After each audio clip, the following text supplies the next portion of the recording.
नमस्कार साथियों, हम एक बार फिर से हाजिर हैं आपके लिए वन लाइनर सीरीज में दूसरी वीडियो के साथ। सबसे पहले हम पढ़ेंगे हिंदी भाषा प्रयोग के विविध रूप। सबसे पहला पॉइंट है अनेक उपबोलियों के सामूहिक रूप को बोली कहते हैं। अनेक उपबोलियों के सामूहिक रूप को बोली कहते हैं। नंबर 2, बोली का थोड़ा सा विकसित रूप विभाषा है। जब बोली थोड़ी सी विकसित हो जाती है तो उसका जो रूप है वो विभाषा कहलाता है। आदर्श या परिनिष्ठित हिंदी को टकसाली भाषा कहा जाता है। आदर्श या परिनिष्ठित भाषा को टकसाली भाषा कहा जाता है। चीन की मंदारिन बोली विश्व में सर्वाधिक व्यक्तियों द्वारा बोली जाने वाली भाषा थी।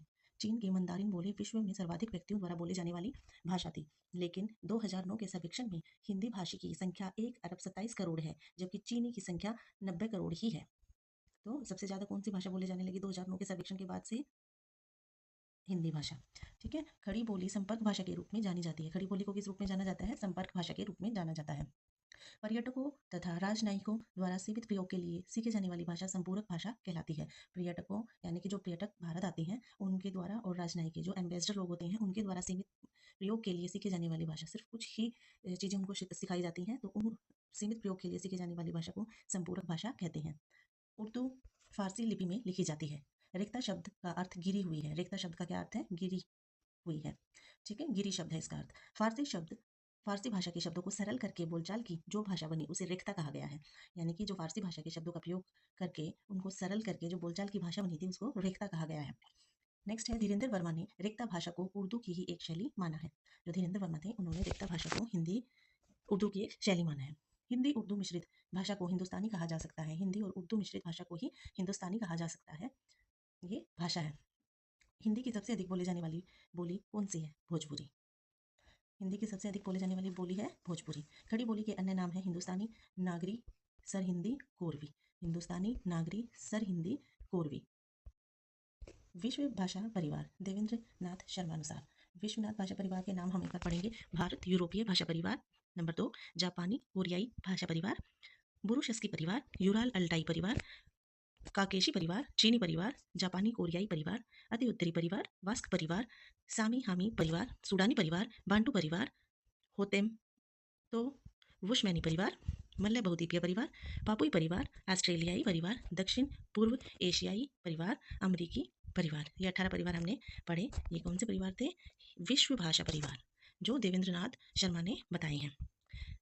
भारतीय भाषा परिवार की जो शाखाएं हैं वो हैं भारत ईरानी आर्य शाखा, बाल्टो साल्विक भाषा, आर्मानी, अल्बानी, Greek, Celtic, Teutonic, Italic, Hittite और तोखारी। ये सभी भारोपीय भाषा परिवार की शाखाएं हैं। हिंदी भाषा किस परिवार की भाषा है? भारोपीय परिवार की भाषा है। हिंदी भाषा किस परिवार की भाषा है? ये इंपॉर्टेंट है। भारोपीय परिवार की भाषा है। भारोपीय परिवार की भाषाओं को केंटुम यानी लेटिन और शतम संस्कृत सतम अवस्था वर्ग विभाजन किस विद्वान ने किया था? प्रोफेसर अस्कोली ने। 1870 में भारोपीय परिवार की भाषाओं को केंटुम और शतम वर्ग में किस विद्वान ने शामिल किया था? किस विद्वान ने इनको अलग अलग वर्ग में बांटा था? प्रोफेसर अस्कोली ने 1870 ईस्वी में। भोजपुरी, मैथिली और मगही एक साथ रखकर बिहारी नाम किस विद्वान ने दिया था? ग्रियर्सन ने। भोजपुरी, मैथिली और मगही को एक साथ रखकर बिहारी नाम किस विद्वान ने दिया था? ग्रियर्सन ने, जॉर्ज ग्रियर्सन ने। विश्व में लगभग कितनी भाषाएं हैं? विश्व में लगभग 3000 भाषाएं हैं। वैसे तो है 2796, लेकिन लगभग पूछा है तो 3000 हम कह सकते हैं। प्रमुख भाषा परिवार कितने हैं? टोटल कितने भाषा परिवार हैं? 18 हैं।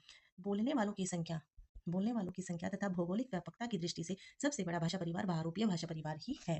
बोलने वालों की संख्या की दृष्टि से दूसरा सबसे बड़ा भाषा परिवार कौन सा है? चीनी भाषा परिवार। चीनी सेकंड नंबर पे आता है। फर्स्ट नंबर पे है भारोपीय भाषा परिवार।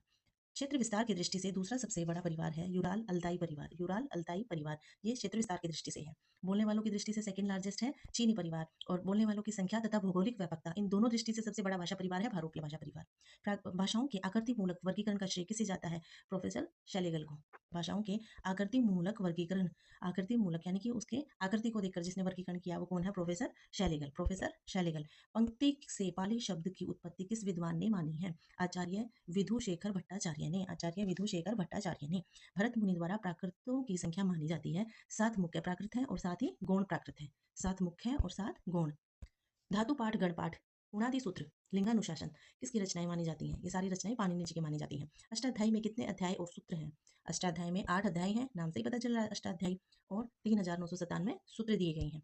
अष्टाध्यायी में माहेश्वर सूत्रों की संख्या कितनी है? 14 पाणिनि ने पदों को कितने विभागों में बांटा है? तो इसका उत्तर होगा 2 विभागों में, सुबंत और तिङंत। सुबंत और तिङंत। पाणिनि ने पदों को कितने विभागों में बांटा है? 2 में, सुबंत और तिङंत। वेदों की सुरक्षा तथा उनके तात्विक अध्ययन के लिए 6 अंग विकसित किए गए थे। वो 6 अंग कौन-कौन से हैं? सबसे पहले है शिक्षा, कल्प, व्याकरण, निरुक्त, छंद, ज्योतिष। शिक्षा, कल्प, व्याकरण, निरुक्त, छंद और ज्योतिष।